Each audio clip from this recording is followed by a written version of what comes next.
Donc, je me pose, toujours dans cet univers sonore, plein de bruits de poules, d'oiseaux. Je laisse passer les sons. Je relâche au niveau des épaules, de la mâchoire.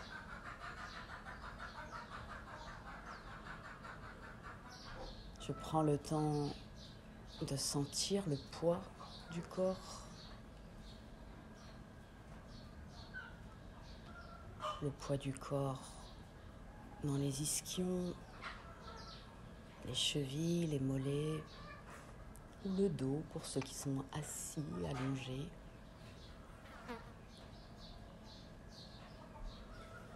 Puis je me reconnecte à ma respiration. Je prends conscience de l'air qui rentre, qui sort par les narines.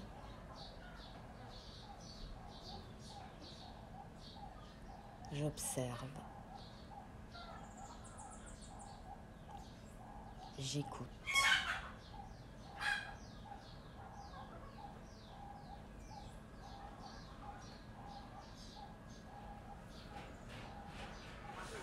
Juste, je suis là, ici, avec tout ce qui est autour de moi, en moi.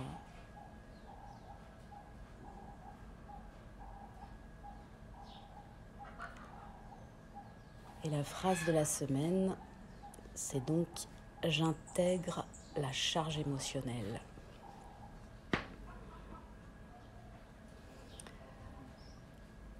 Ce processus fonctionne avec sur trois points.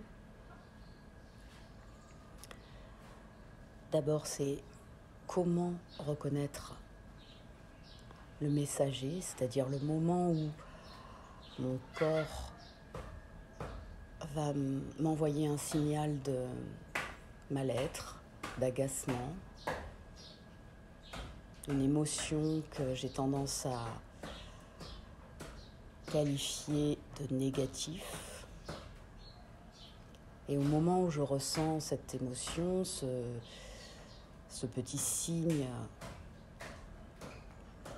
je peux vérifier que ça n'est jamais la situation, le contexte dans lequel je suis qui provoque cela, mais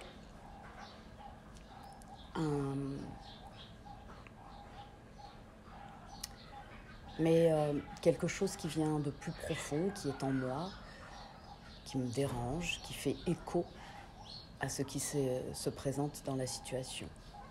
Donc, on a vu en fait au cours des semaines précédentes comment j'observe que une réaction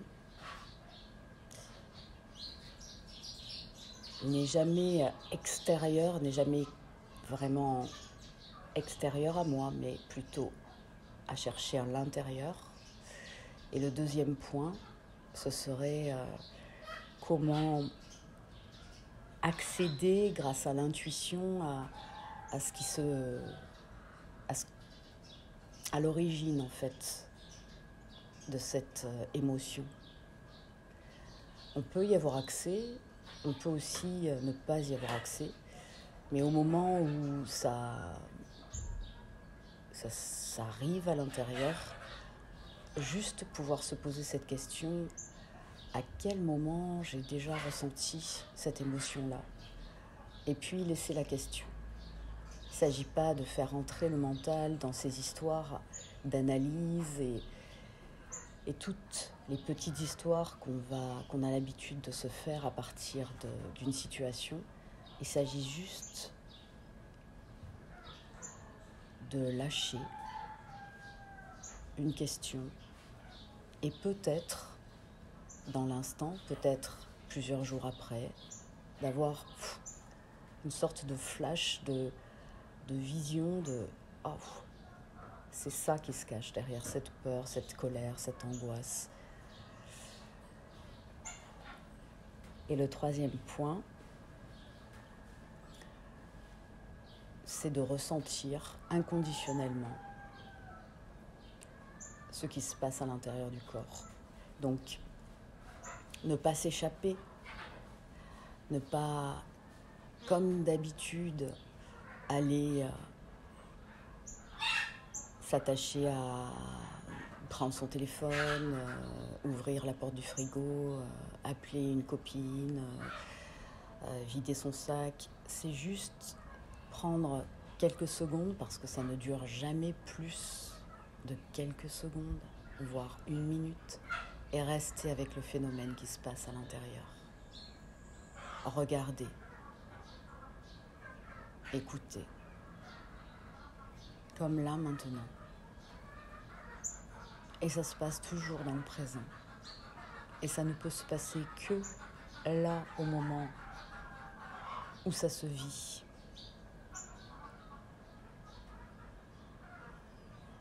Ça fait toujours peur d'éprouver une émotion.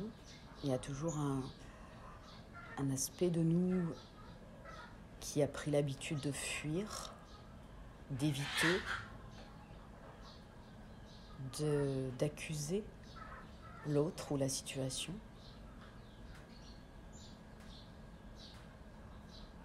Et c'est juste déplacer le problème qui va revenir. Et si on souhaite intégrer, parce que ça a une signification en fait, ressentir une émotion, ça a toujours du sens. Mais ce sens nous est caché, parce que c'est souvent très ancien, c'est quelque chose qui est là, à l'intérieur, qui n'a pas été vu. C'est aussi bête que ça, en fait. Et lorsqu'on s'attache à rester avec,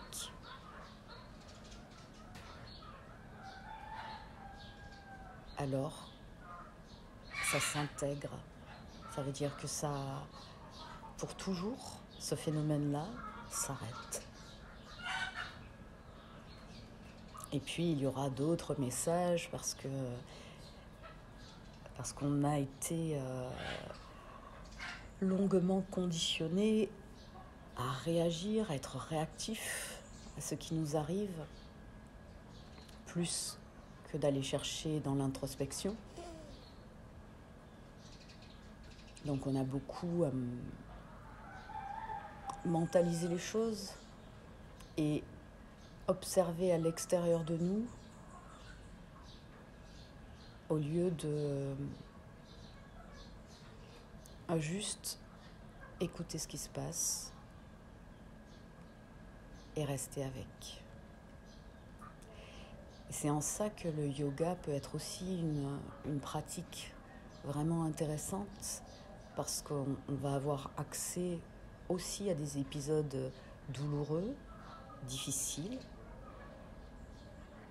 et qu'on peut, lorsqu'on a un étirement, une posture un peu complexe à tenir pour soi, et il va falloir chercher en nous, au lieu de vite en terminer ou bouger, quand on accepte de rester avec, de s'ouvrir à ce qui se passe, de regarder la douleur en face, de respirer avec. À cet endroit-là du corps, tout d'un coup, la douleur peut disparaître.